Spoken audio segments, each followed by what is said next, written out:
এবং দর্শকদের উদ্দেশ্যে আমি যেহেতু মহানগরের একজন যুগ্ম আহ্বায়ক, সেই জায়গা থেকে আমার কিছু দায়বদ্ধতা থাকে। তখন আমি মহানগর নেতৃবৃন্দকে জানাই যে এই জায়গাটায় যে ধরনের কর্মকাণ্ডগুলো করতেছে, যে বা যারা করতেছে, এই জায়গাটা থেকে আমাদের রাজনৈতিক প্রতিপক্ষ বলেন, আদার্স যারা বলেন, এরা এখানে আমাদের দলের নাম ক্ষুণ্ণ করার জন্য একটা অপচেষ্টায় লিপ্ত হয়েছে। এই জায়গাটায় আমাদের সংগঠনের তরফ থেকে কিছু করা যায় কিনা।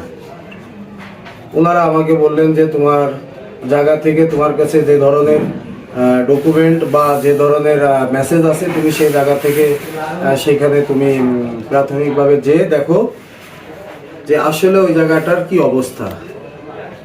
গেছিলাম মিডিয়াকে সাথে নিয়ে চাঁদাবাজির বিরুদ্ধে প্রতিরোধ করতে গেছিলাম। ওইখানে খুলনা নিউ মার্কেটের পাশে বায়তুল নূর জামে মসজিদ, খুলনা শহরের মধ্যে সব থেকে একটা গুরুত্বপূর্ণ একটা মসজিদ। এটা আল্লাহর ঘর, এটা মুসলমানদের আবেগের স্থান। এই মসজিদের সামনে দীর্ঘ সময় ধরে, প্রায় বছরের খানিকের উপরে, এই মসজিদের সামনে মুসল্লিদের যে পথটা, এই পথটা সামনে থেকে এমনভাবে ফুডকোর্ট, অবৈধ ফুডকোর্ট এমনভাবে ঘিরে এই পথটাকে ছোট করে রাখছিল যে মুসল্লিরা যে নামাজের উদ্দেশ্যে মসজিদে যাবে, সেই জায়গাটা পর্যন্ত এই পথটা আটকানো ছিল।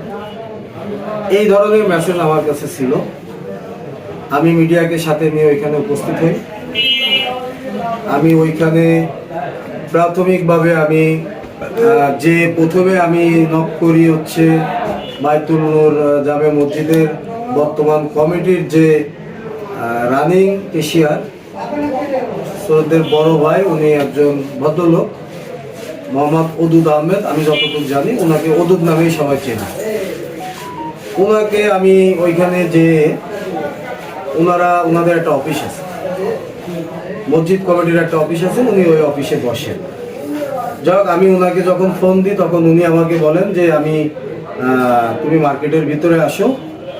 আমি মার্কেটের ভিতরে আছি। আমি গেলে উনি আমাকে একটা রুমের মধ্যে নিয়ে যায়। ওটা আমার জানা মতো রুমটা হচ্ছে বায়তুল নূর শপিং সেন্টার দোকান মালিক সমিতির 115 নম্বর দোকান মালিক সমিতির নামে যে অফিসটা, ওটা সেই অফিসটা। ওই অফিসটার বিষয়ে পরে কথা বলি। যাক, ওইখানে অদূত ভাই আমাকে